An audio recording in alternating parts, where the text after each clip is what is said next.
Mãe. Tá louça lá. Tá louça. Você mordeu aí, né, rapaz? Aqui, você tá sem fundo? Sim.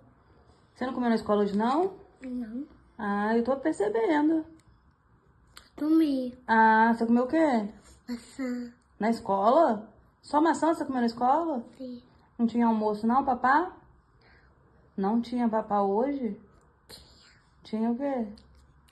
Papá tinha arroz de sopa. De sopa? Que delícia! A podre. Não, não pode falar assim de comida, não. Muito feio. Papai do céu ficou triste, mamãe também.